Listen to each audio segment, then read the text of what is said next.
हाय बच्चों, UPPCL 2.0 में आपका स्वागत है। मैं जितेंद्र सर आज आप लोगों के लिए किस प्रकार से UPPCL की परीक्षा को पहले ही प्रयास में 100% सफल बनाया जाए और हम अपने मंजिल पर पहुंच सकें। तो मेरे प्यारे बच्चों, मैं आज आप लोगों के लिए कुछ विशेष परीक्षा से संबंधित जो 891 की पोस्ट आई थी UPPCL की, जो वर्तमान में प्रोसेस में चल रही है, जिसका एग्ज़ाम होने ही वाला है। हो सकता है कि इस जुलाई के लास्ट वीक में या फिर अगले महीने हो जाएगा परीक्षा। तो ये तो कंफर्म नहीं बताया जा सकता और ये कोई भी कंफर्म नहीं बता सकता है, क्योंकि आज तक जो भी वीडियो बनाता है वो सब केवल एक दूसरे का सुन करके वीडियो को डाल देते हैं बना करके, लेकिन किसी को कुछ भी कंफर्म नहीं पता होता है। तो मेरे प्यारे बच्चों, जो परीक्षा UPPCL की प्रोसेस में चल रही है, इसको पहले ही प्रयास में किस प्रकार से क्रॉस किया जाए, अथवा आप लोग यदि नए हैं तो जिनका परीक्षा नहीं निकल रहा है वो किस प्रकार से अपनी पढ़ाई करें, किस प्रकार से स्टडी करें कि उनका परीक्षा जो है ना इसी प्रयास में, और यही एक अंतिम प्रयास हो और इसी प्रयास में उनका निकल जाए। जब एक ही प्रयास में या फिर ये वर्तमान में जो प्रयास आपका चल रहा है, इस प्रयास में आपका अंतिम प्रयास ये हो जाएगा तो मन को और घर वालों को सभी को बहुत ज़्यादा खुशी ही मिलती है, क्योंकि अब हमारा बच्चा जो है वो खर्च करने के स्थान पर कमाएगा। तो मेरे प्यारे बच्चों, आप लोग जो है इस प्रकार से पढ़ाई करें कि आपका जो ये आने वाला UPPCL TG2 का जो एग्ज़ाम है ये बड़े आराम से क्वालिफाई हो जाए। इस विशेष आपका समय बचाने के लिए मैं कुछ प्रश्न लाया हूँ जो अधिकतर बच्चे हमसे पूछते रहते हैं या किसी भी यूट्यूबर से बच्चे पूछते रहते हैं। तो आप लोग इस प्रकार के प्रश्नों पर, कुछ ऐसे प्रश्न होते हैं जिन पर विचार करना चाहिए, कुछ ऐसे प्रश्न होते हैं जिन पर विचार बिल्कुल भी मत करना चाहिए, नहीं करना चाहिए।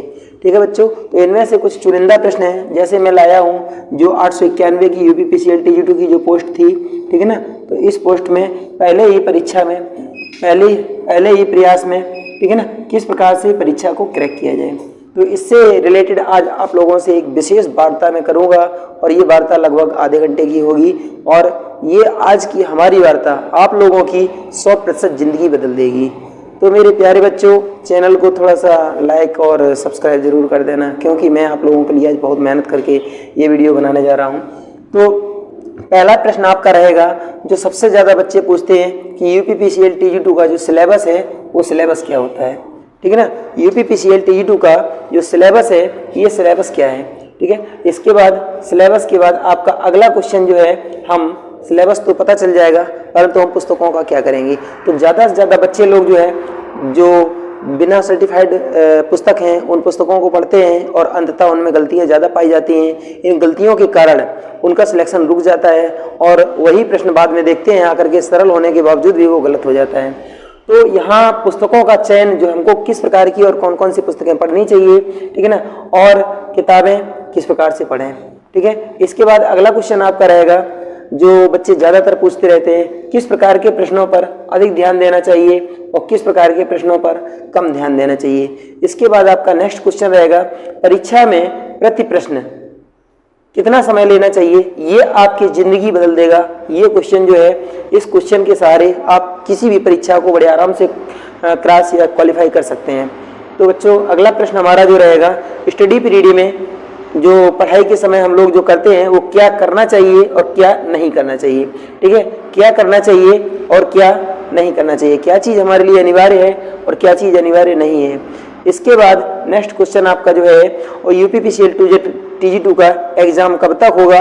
इस प्रकार के प्रश्नों पर, जैसे ये क्वेश्चन नंबर 6 जो मैंने लिख रखा है, इस प्रकार के प्रश्नों पर आपको समय बर्बाद नहीं करना चाहिए।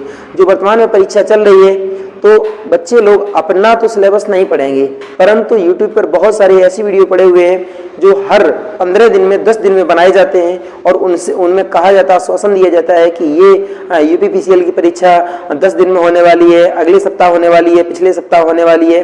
बस यही जो है ना, इसी में उलझाए रहते हैं और सबसे ज़्यादा समय हमारा इस प्रकार के प्रश्नों में चला जाता है। तो इस प्रकार के प्रश्नों पर जो इस प्रकार की जो हम लोग जो वीडियो देखते रहते हैं, इन पर जो है बिल्कुल किसी भी प्रकार की कोई भी आपको समय बर्बाद नहीं करना है बच्चों। और फिर आगे लिखा है कि हमको कितने और किस टाइप के, किस प्रकाशन के और किस लेखक के जो है प्रैक्टिस सेट करना चाहिए। तो इन्हीं प्रश्नों से संबंधित आज मैं आपको विशेष पूर्वक वार्ता जो है चल रही है और इन पर चर्चा करूंगा और इन प्रश्नों पर आप विशेष ध्यान देंगे और इन प्रश्नों के सहारे आपका जो परीक्षा है ये पहले ही प्रयास में क्रैक निश्चित रूप से क्रैक हो जाएगा और आप लोग अपनी सफलता की सीढ़ी पर जरूर पहुंचेंगे। ठीक है बच्चों, तो ध्यान देना थोड़ा सा विशेष रूप से हमारी बातों पर। आज की बातें थोड़ी सी लंबी जरूर हैं परंतु आपके जीवन से लंबी नहीं है, क्योंकि जब आपका जीवन ही बदल जाएगा तो ये कुछ ही पल का हमारा वीडियो जो है आपके जीवन में खुशियां भर देगा जाके। तो बच्चों, जैसे मैंने पहला प्रश्न यहाँ पर लिख रखा था, तो यहाँ पर सबसे पहली बात जो होती है वो संयम होती है। ठीक है ना, तो संयम होती है, तो संयम आपको बनाए रखना है। संयम का मतलब है कि आप जो पढ़ाई करते समय बहुत सारे ऐसे बच्चे होते हैं कि कुछ दिन पढ़े उसके बाद बंद कर दिए, कहने लगे कि अब परीक्षा नहीं होगा तो परीक्षा के समय पढ़ेंगे जब परीक्षा आ जाएगी। तो यूपीपीसीएल का जो एग्जाम होता है, एग्जाम के 10 दिन पहले इसका एडमिट कार्ड आता है और एडमिट कार्ड से लगभग 5 या 6 दिन पहले जो है नोटिफिकेशन इसका जारी होता है एग्जाम का। तो एग्जाम के डेट से, ठीक है ना, एग्जाम की डेट से लगभग आपको डेट से पहले केवल 15 दिन मिलता है। तो 15 दिन में आप 2 से 2.5 साल का सिलेबस कैसे कवर कर सकते हैं। तो मेरे प्यारे बच्चों, इस पर बहुत विशेष ध्यान देना होगा कि जो समय है संयम आप बनाए रखें और लगन से अपनी जो पुस्तकें हैं उनको रिपीट करते रहें। इसके बाद समय, अगर आप अपनी जो पुस्तकें हैं उनको समय नहीं देंगे तो आपकी परीक्षा फंस सकती है। तो सबसे पहली बात तो है आपको संयम बनाए रखना होगा और एक लक्ष्य लेकर के आप चलेंगे तो परीक्षा आपकी जरूर निकलेगी। ये नहीं कि आज आपने यूपीपीसीएल का तो फॉर्म अप्लाई कर दिया है परंतु कुछ दिन उसके बारे में पढ़े, उसके बाद आपने पढ़ाई बंद कर दी, उसके बाद फिर पता लगा 1 महीने बाद फिर से आपने पढ़ाई चालू कर दी, फिर से 10 दिन बाद पढ़ाई चालू कर दी, फिर से आपने बंद कर दिया तो पता लगा एग्जाम में हम पढ़ लेंगे तो हमारा सिलेक्शन हो जाएगा। तो बच्चों, ऐसे सिलेक्शन नहीं होते हैं। सिलेक्शन के लिए मेहनत करनी पड़ती है और लगनता पूर्वक आप मेहनत करिए। नेक्स्ट क्वेश्चन हमारा था कि यूपीपीसीएल का जो सिलेबस होता है, ठीक है ना, यूपीपीसीएल TG2 का जो सिलेबस होता है वो सिलेबस क्या है। ठीक है, तो इसमें जो यूपीपीसीएल के सिलेबस में बच्चों 3 पार्ट होते हैं।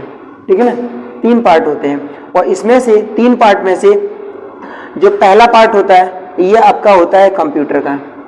ठीक है ना, और कंप्यूटर के प्रश्न जो हैं इसमें 50 पूछे जाते हैं और 50 में से 20 क्वेश्चन जो होते हैं वो पासिंग अनिवार्य हैं। ठीक है ना, तो 20 प्रश्न जो है ये पासिंग अनिवार्य हैं। यदि 50 में से आप 20 प्रश्न पा जाएंगे तो आपको क्वालिफाई माना जाएगा, अन्यथा आप डिस्क्वालीफाई हो जाएंगे। मतलब आपका कॉपी तो चेक पूरा होता है परंतु आपका सिलेक्शन नहीं माना जाएगा। ठीक है, और इसके बाद जो सेकंड पॉइंट जो होता है वो दूसरे नंबर पर होता है आपका टेक्निकल।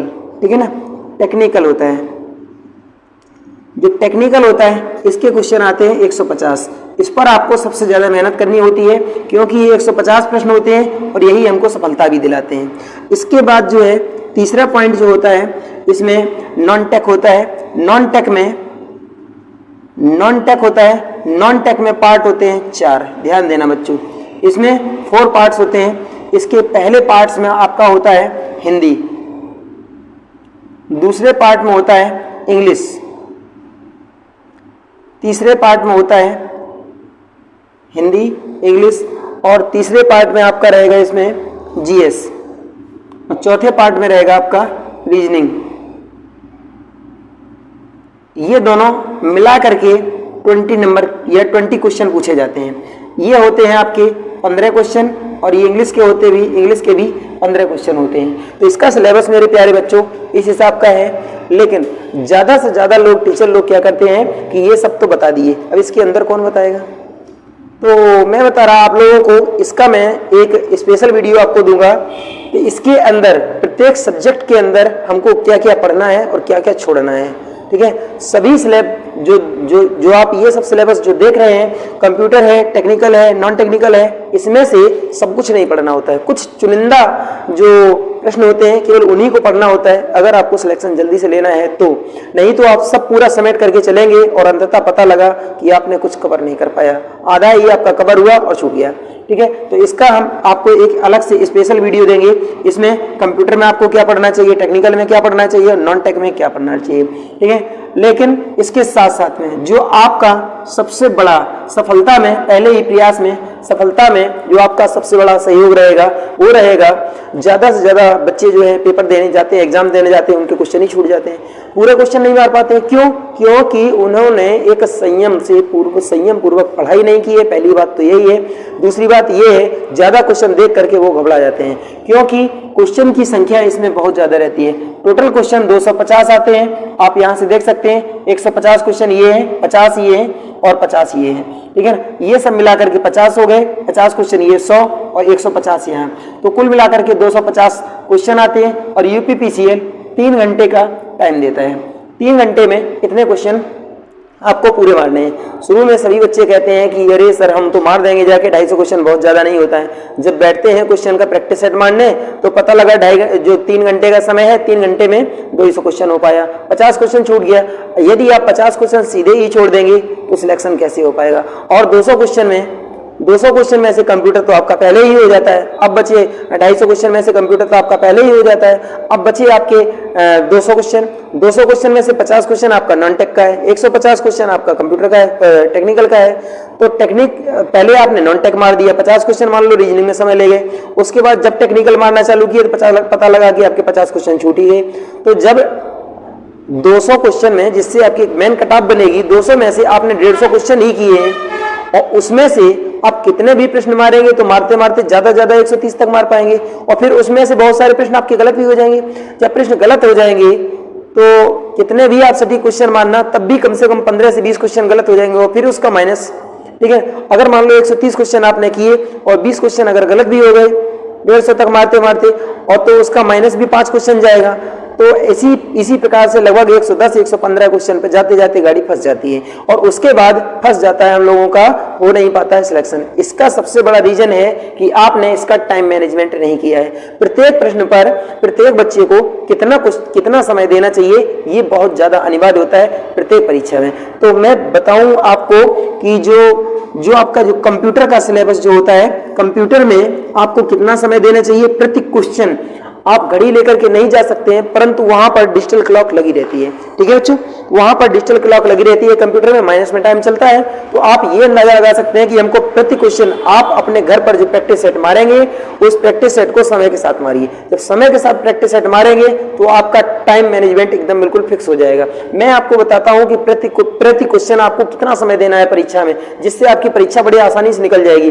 और जो मैं टाइम मैनेजमेंट मैंने बनाया है, ये टाइम मैनेजमेंट है, प्रति क्वेश्चन आपको कितना समय देना है, एकदम बिल्कुल सटीक समय जाएगा, 3 घंटा पूरा, और आपका लास्ट क्वेश्चन एकदम फाइनल तक पहुंच जाएंगे, ठीक है। जब पूरे के पूरे प्रश्न आप मार पाएंगे तभी आपकी परीक्षा निकल सकती है, अन्यथा आपकी परीक्षा फंसेगी जरूर, नहीं तो आप सिलेक्शन नहीं ले पाएंगे। क्योंकि यहाँ पर जो कंप्यूटर है, कंप्यूटर में सादा क्वेश्चन रहते हैं। कंप्यूटर में आपको 30 सेकंड प्रति प्रश्न लेना है, एक क्वेश्चन के लिए 30 सेकंड, मतलब कुल मिलाकर के हमारा 30 सेकंड एक क्वेश्चन के लिए लेंगे, और 50 क्वेश्चन होते हैं। कुल मिला के पूरे प्रश्न अगर आप देखेंगे तो आपको लगेगा 25 मिनट का टाइम, ठीक है ना, 25 मिनट का आपको टाइम लगेगा।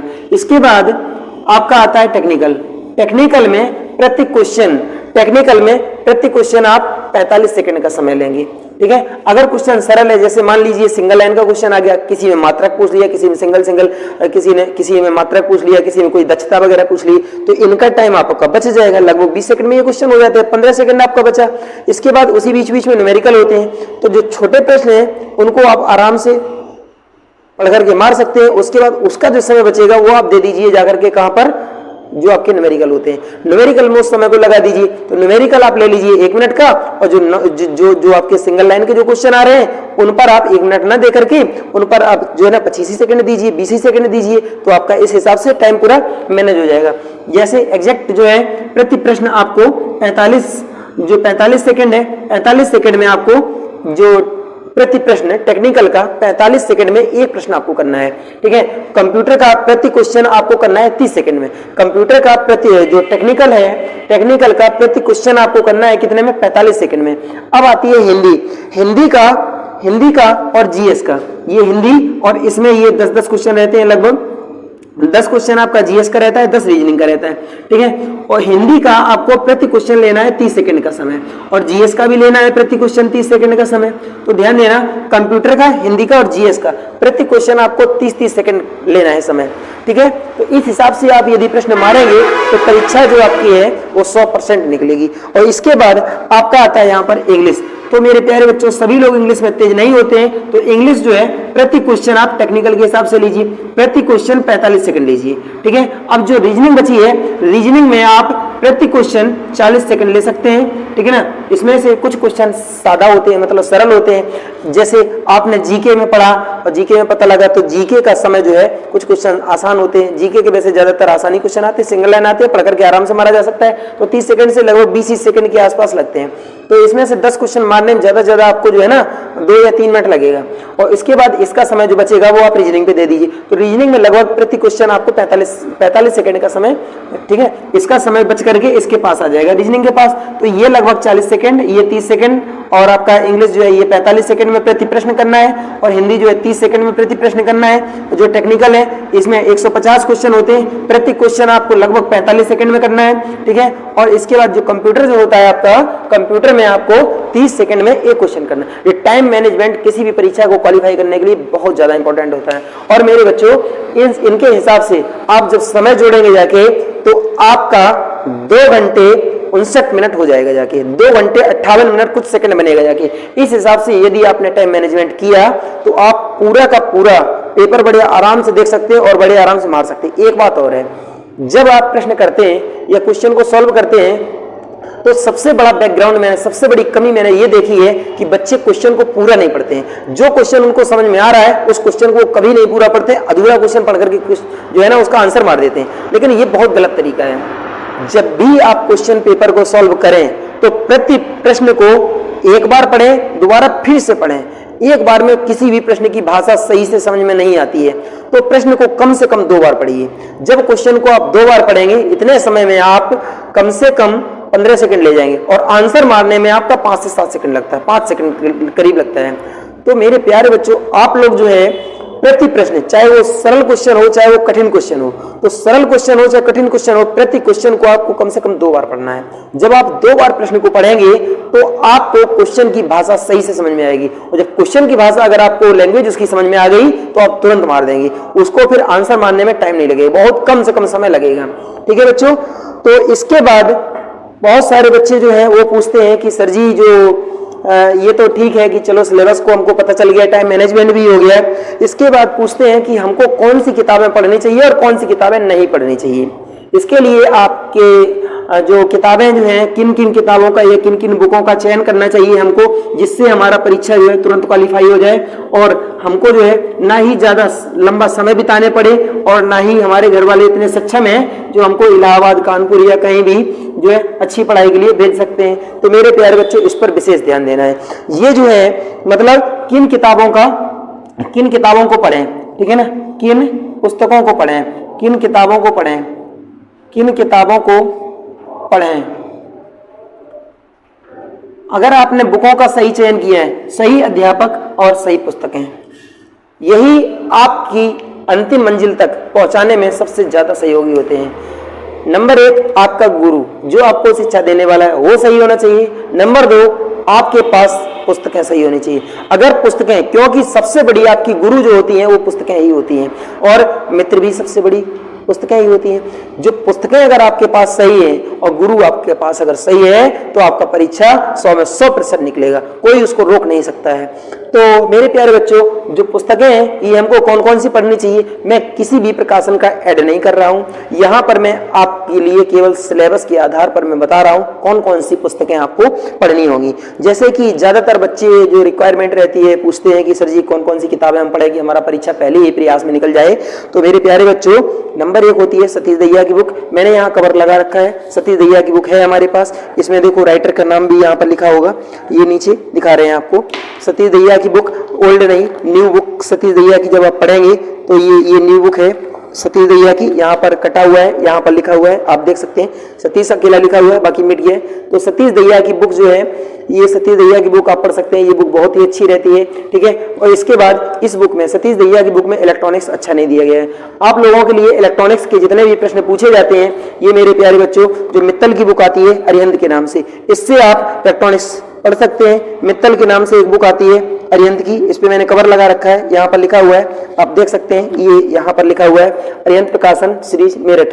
तो इस किताब को आप पढ़ सकते हैं। इसमें से आपको सबसे ज्यादा अगर पढ़ना है तो वो पढ़ना है आपको इलेक्ट्रॉनिक्स। इस बुक में इलेक्ट्रॉनिक्स बहुत अच्छी दी गई है, इससे अच्छी आपको इलेक्ट्रॉनिक्स किसी भी पुस्तक में नहीं मिलेगी। तो मेरे प्यारे बच्चों, यहाँ से बहुत ज्यादा हमेशा प्रतिवर्ष क्वेश्चन पूछे जाते हैं। ये सब इलेक्ट्रॉनिक्स का पूरा सिलेबस है। ये इलेक्ट्रॉनिक्स जो है ना, इसमें सबसे अच्छा इलेक्ट्रॉनिक्स रहता है। तो ये डिजिटल वगैरह, ये इलेक्ट्रॉनिक्स पूरा दिया गया है। तो इलेक्ट्रॉनिक्स आप जो है इस किताब से पढ़ सकते हैं। इसी किताब से इलेक्ट्रॉनिक्स आपके यूपीपीसीएल के पेपर में आता है। तो बच्चों इन पुस्तकों का नाम नोट कर लेंगे। तो सबसे पहले मैंने बताया आपको सतीश दहिया, ठीक है, सतीश दहिया।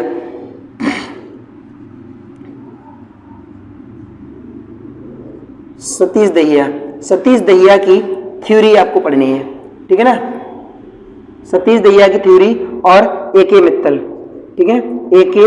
मित्तल, ये अरिहंत की बुक है, ठीक है ना। ये अरिहंत प्रकाशन की किताब है। ये सतीश दहिया राइटर के ही नाम से आती है। इन किताबों को दोनों पुस्तकों को पढ़ करके कम से कम आप 60 से 70 या लगभग 80 जो है ना 60 से 80 नंबर तक इन पुस्तकों से आ जाते हैं, ठीक है। इसके बाद जो न्यूमेरिकल सबसे ज्यादा पूछे जाते हैं, इन न्यूमेरिकल के पीछे एक हाथ है, एक पुस्तक है हमारे पास। इस पुस्तक से सीधे ही प्रश्न सहित जो आपकी संख्या सहित न्यूमेरिकल पूछे जाते हैं, ये बुक है। आप लोग देख लीजिए, ऑब्जेक्टिव इलेक्ट्रिकल टेक्नोलॉजी लिखा हुआ है, 5000 क्वेश्चन, ये कम ज्यादा भी आती है। और यहाँ पर लिखा हुआ है आपका बीके मेहता, रोहित मेहता, देख सकते हैं। इस किताब से सबसे ज्यादा न्यूमेरिकल पूछे जाते हैं। ये किताब इंग्लिश लैंग्वेज में आती है, हिंदी में नहीं आती है, परंतु ये किताब सिंपल है।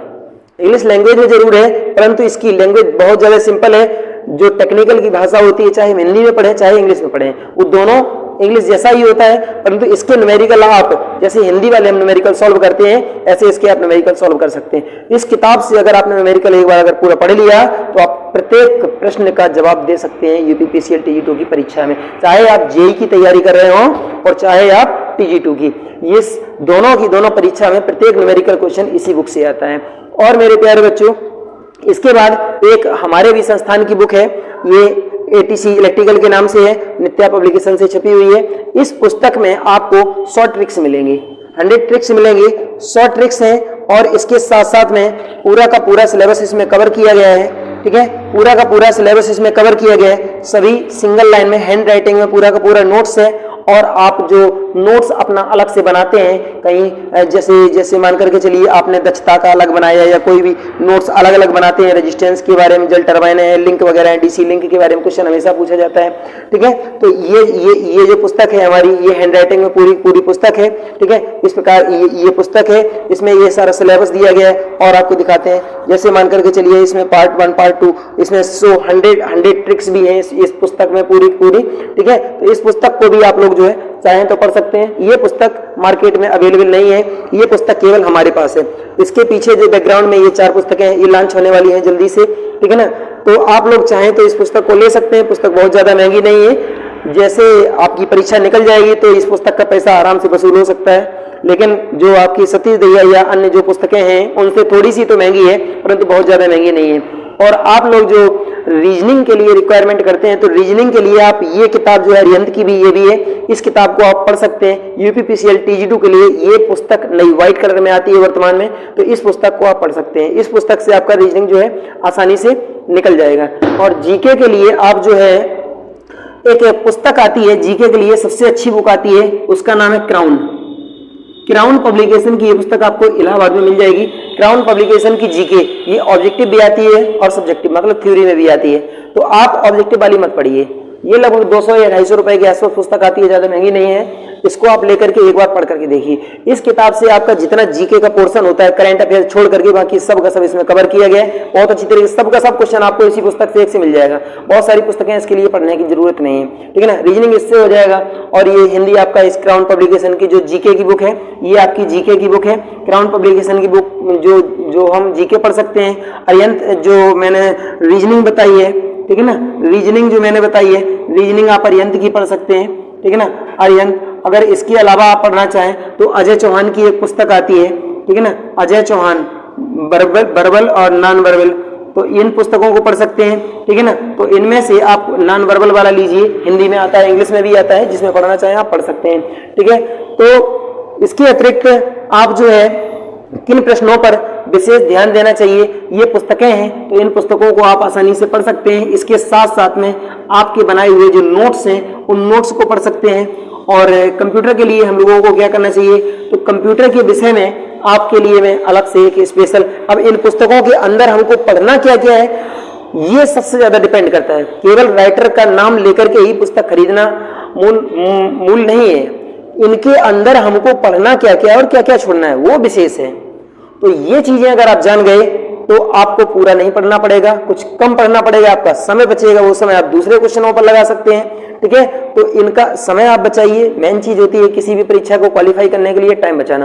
और पढ़ने के लिए आप जो है भरपूर अपनी नींद सोइए, कम से कम 6 से 7 घंटे सोइए। इसके बाद जो समय आपका बचेगा, ठीक है, इसके बाद जो समय बचेगा आपका सब कुछ फिनिश करने के बाद कम से कम 6 से 7 घंटे, बस इतना ही आपको पढ़ना है। और इसमें आप धीरे धीरे अपना पढ़ते रहिए, जो भी आपके पुराने नोट्स हैं। यदि आप नए स्टूडेंट हैं तो मैं आपको डिटेल में नेक्स्ट वीडियो में आपको ये जो पुस्तकें हैं इनमें प्रत्येक पुस्तक में हमको क्या क्या पढ़ना है, क्या क्या छोड़ना है, इस विषय पर मैं एक वीडियो बनाऊंगा जो आपको दे दूंगा, जो आपको सबसे ज्यादा हेल्पफुल होगा आपके पहले ही प्रयास में क्रैक करने के लिए। अब हमको किन प्रश्नों पर अधिक ध्यान देना है, ठीक है ना, किस प्रकार के प्रश्नों पर अधिक ध्यान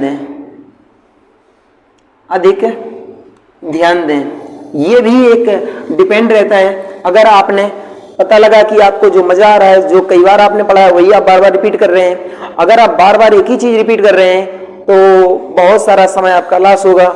और जो चीज आपको पढ़ने के जो चीज आपका छूट रहा है उसको आप नहीं देख पाएंगे। तो ये सबसे बड़ा सहयोग होता है आपका पहले ही प्रयास में या फिर किसी भी प्रयास में आप परीक्षा को, जो वर्तमान परीक्षा जो आने वाली है इसके लिए, तो आप जो प्रश्न आपको अच्छी तरीके से पता है उन पर थोड़ा सा कम समय दीजिए, ठीक है। तो हमको सबसे ज्यादा किस पर ध्यान देना है, तो सबसे ज्यादा हमको ध्यान देना है न्यूमेरिकल पर। क्यों न्यूमेरिकल पर सबसे ज्यादा ध्यान क्यों देना है मेरे भैया, मेरे बच्चों प्यारे, ये न्यूमेरिकल पर हम इसलिए बता रहे हैं कि इस पर सबसे ज्यादा ध्यान इसलिए देना है कि न्यूमेरिकल से आपकी 3 चीजें तैयार होती हैं। वो कैसे, न्यूमेरिकल से 3 आइटम आपके तैयार होते हैं। सबसे पहले होते हैं आपके मात्रक तैयार, इसके बाद होते हैं आपके सूत्र तैयार, न्यूमेरिकल तो आपका सॉल्व हो ही जाएगा, और इसके बाद जो फॉर्मूले होते हैं इन्हीं से बनती हैं परिभाषाएं, ठीक है ना, परिभाषाएं। तो ये 1, 2, 3 और चौथे आपके न्यूमेरिकल।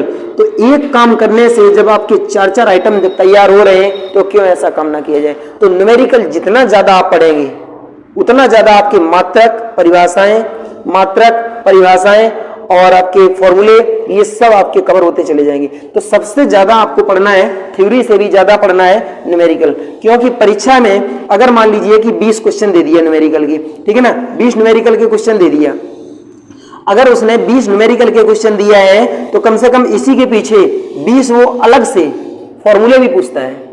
तो कुल मिलाकर के आपके 40 क्वेश्चन तो ऐसे ही हो गए। और जो फॉर्मूले पूछता है उसी फॉर्मूले पर आधारित कुछ अलग से परिभाषाएं, लगभग जो है ना 5 या 6 नंबर की परिभाषाएं पूछता है। तो लगभग जो है 45-50 क्वेश्चन तो न्यूमेरिकल ही से हो जाते हैं, न्यूमेरिकल से ही तैयार। तो क्यों ना इसको पढ़ा जाए। आप थ्योरी कंटिन्यू रटते रहते हैं, तो थ्योरी को पढ़ना है, लेकिन उसको एक बेस में लेकर के मैंने देखा है कि ज्यादा से ज्यादा स्टूडेंट जो है वो न्यूमेरिकल को छोड़ देते हैं, कहते हैं कि हमको सर जी न्यूमेरिकल समझ में आता ही नहीं है, चाहे जितना पढ़ते हैं तब भी हमारा होता ही नहीं है। होगा तो तब भैया जब सबसे पहले आप क्या करेंगे, सबसे पहले आप फॉर्मूले को याद नहीं करेंगे, फॉर्मूले को देखेंगे, लिख लेंगे अपनी कॉपी में। जिस क्वेश्चन को आप सॉल्व करना चाहते हैं उसको सबसे पहले फॉर्मूले को लिखिए।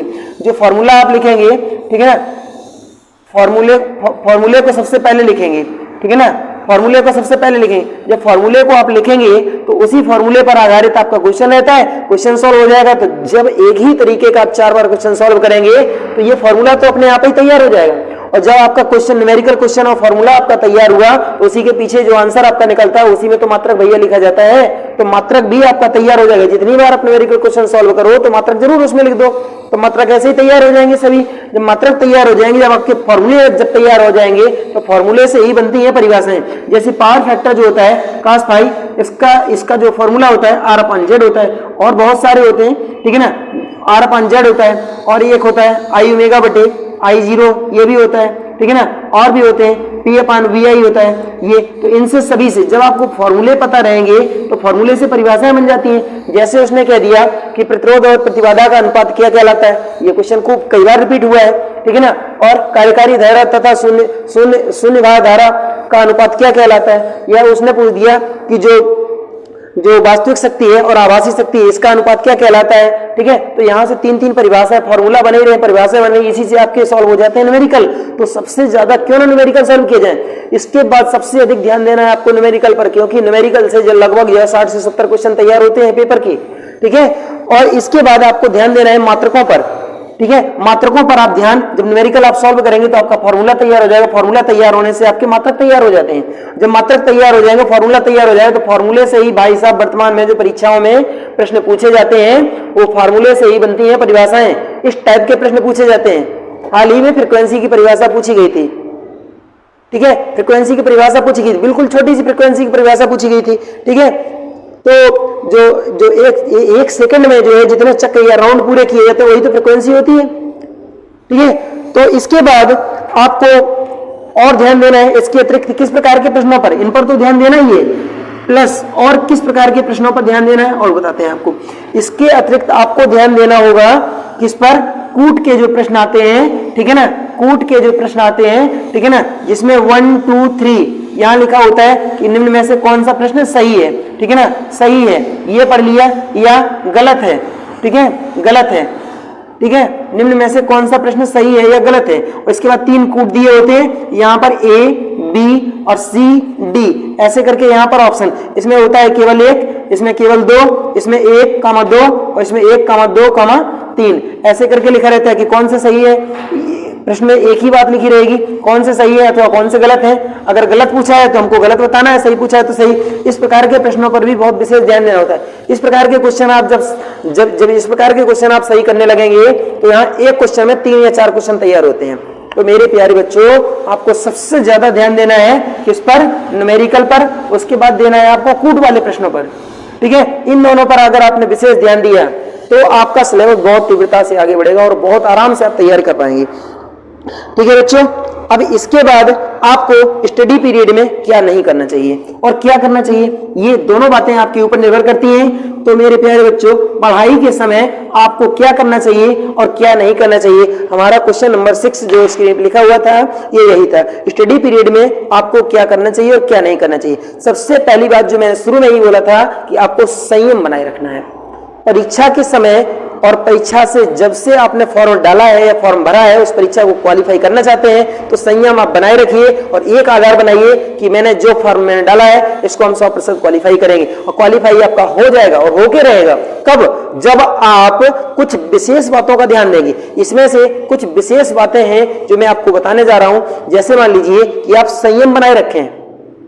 इसके बाद है कि पढ़ते समय जो है मल्टीमीडिया, जैसे जो मोबाइल फोन होता है, ठीक है ना, मोबाइल फोन होता है। इसके बाद जो है मोबाइल फोन है, इसके बाद जो टैबलेट होते हैं, इन मोबाइल फोन और टैबलेट्स को जो है इनको अपने से दूर रखें। जब आप पढ़ रहे हैं तो इन चीजों को दूर रखें।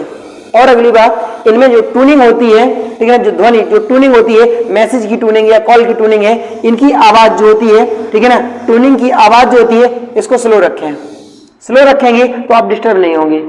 मल्टीमीडिया को जब आप पढ़ें तो इनको थोड़ा सा दूर रखें, ठीक है। जब आप जितनी देर आप पढ़ाई कर रहे हैं उतनी देर थोड़ा सा दूर रखें। अगर पास में रख रहे हैं तो मोबाइल जो होता है, मोबाइल को स्क्रीन जो टेबल पर या कहीं भी आप पढ़ रहे हैं तो मोबाइल की स्क्रीन जो है वो नीचे की तरफ करके तब रखें, नहीं तो बार बार आपका माइंड डाइवर्ट होगा और मोबाइल या मल्टीमीडिया जो भी आपके पास है उसमें आप व्यस्त हो जाएंगे तो आपके क्वेश्चन भी छूटेंगे और आप तैयारी जिस टॉपिक पर है उस टॉपिक से भटक जाएंगे। इससे थोड़ा सा दूर रहें। अपने पास जब पढ़ रहे हैं आप उस समय अधिक मटेरियल न रखें, कि जो आप पढ़ने के लिए जो पुस्तक का आपने चयन किया है, कि जो पुस्तक आप पढ़ने जा रहे हैं, केवल अपनी टेबल पर वही एक पुस्तक रखें, बाकी सबको हटा दें वहां से। ज्यादा पुस्तकों को नहीं रखना चाहिए अपने पास, नहीं तो माइंड आपका इधर उधर भागता है, कहता है ये पुस्तक पढ़ लो, कहीं वो पढ़ लो, कहीं वो पढ़ लो, पता लगा 4 घंटे का समय बीत गया, आपने पढ़ कुछ नहीं पाया।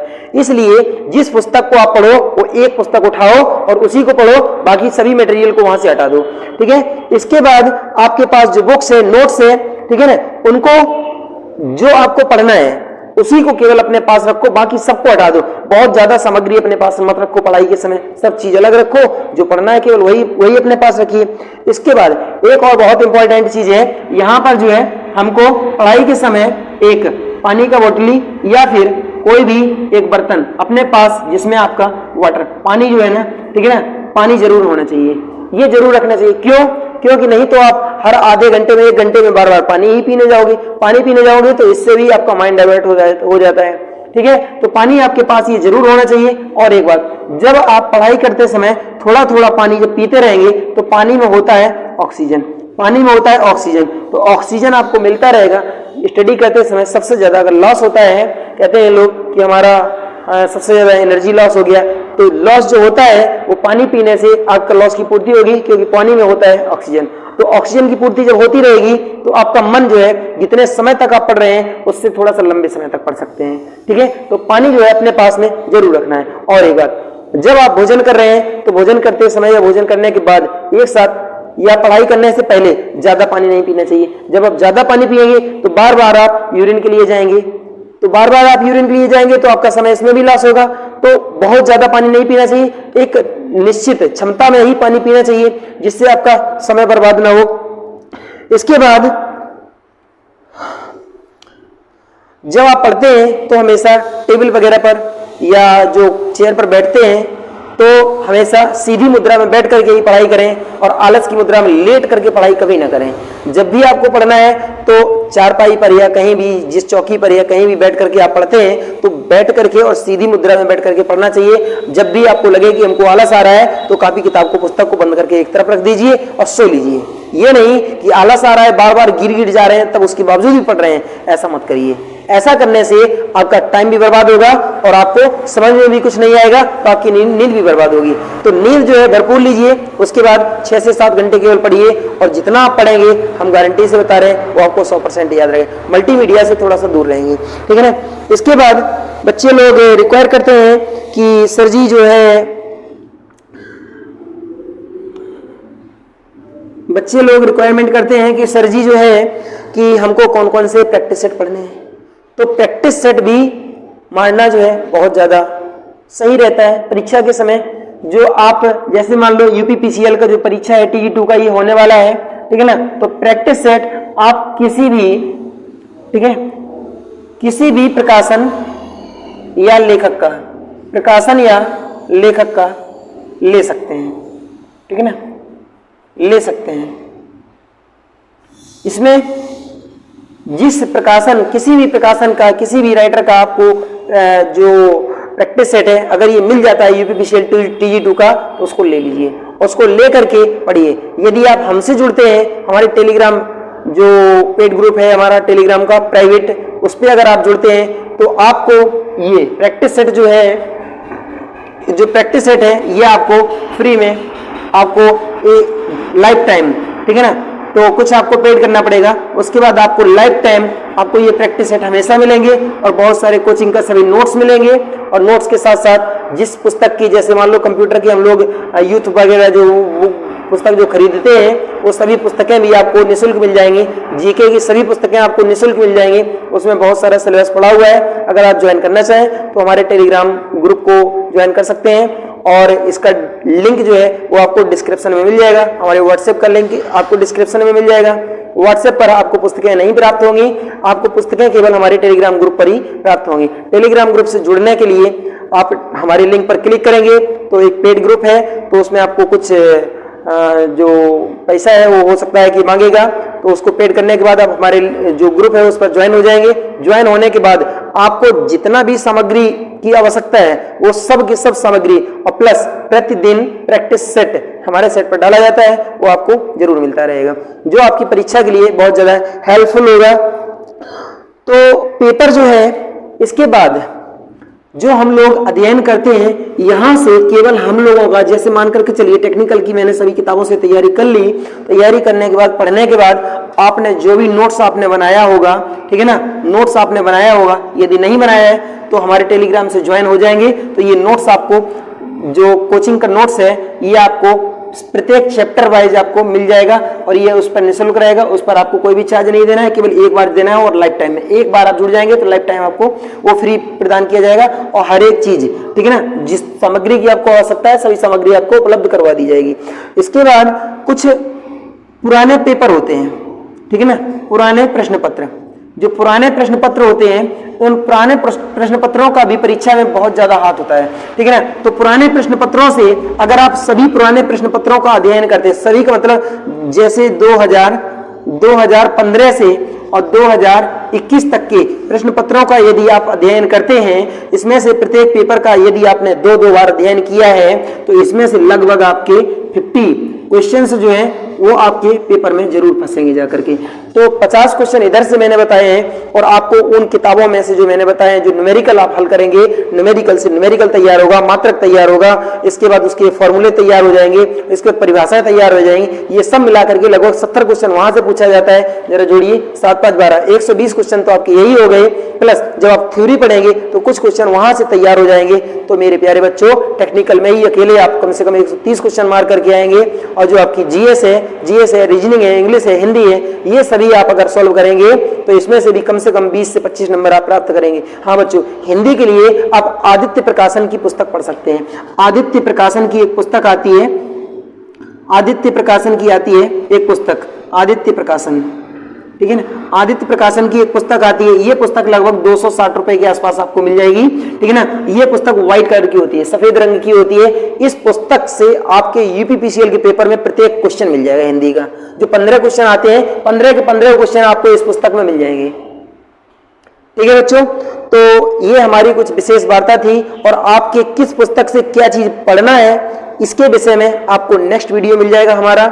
तो हमारी आज की वार्ता आपको कैसी लगी? यदि वार्ता हमारी अच्छी लगी है तो चैनल को लाइक, शेयर और सब्सक्राइब करना ना भूलें। हमारे चैनल को लाइक करें, शेयर करें अपने मित्रों में। आपसे निवेदन है कि हमारा चैनल आगे बढ़वाइए। मैं आपको प्रत्येक प्रश्न, हर एक कंडीशन, प्रत्येक एंगल से, हमारा 20 तारीख से हो सकता है कि लाइव स्टार्ट हो जाएगा। अगर लाइव स्टार्ट नहीं हुआ तब भी आपको आपकी यही इसी जो 20 तारीख जो जुलाई का है, जो जुलाई महीना चल रहा है, इसी 20 तारीख से आपको कंटिन्यू आपको हमारा वीडियो मिलेगा और इसमें से मैं आपको चैप्टर नंबर 1 से लेकर के लास्ट तक सभी चैप्टर पढ़ाऊंगा और इसमें से प्रत्येक चैप्टर और प्रत्येक चैप्टर के न्यूमेरिकल क्वेश्चन, जो मैंने अभी आपको एक पुस्तक दिखाई थी, ये पुस्तक आपकी ऑब्जेक्टिव इलेक्ट्रिकल टेक्नोलॉजी की पुस्तक है, ठीक है ना, वीके मेहता की बीटेक की पुस्तक है। इससे आपके TG2 के पेपर में सभी प्रश्न न्यूमेरिकल पूछे जाते हैं। इस पुस्तक के मैं न्यूमेरिकल आपको फॉर्मूले के सहित बहुत बारीकी से समझाऊंगा। तो मेरे प्यारे बच्चों, हमारे चैनल को आप आगे बढ़ाइए। हमारा चैनल देखने के लिए धन्यवाद। Thank you. जय हिंद, जय भारत।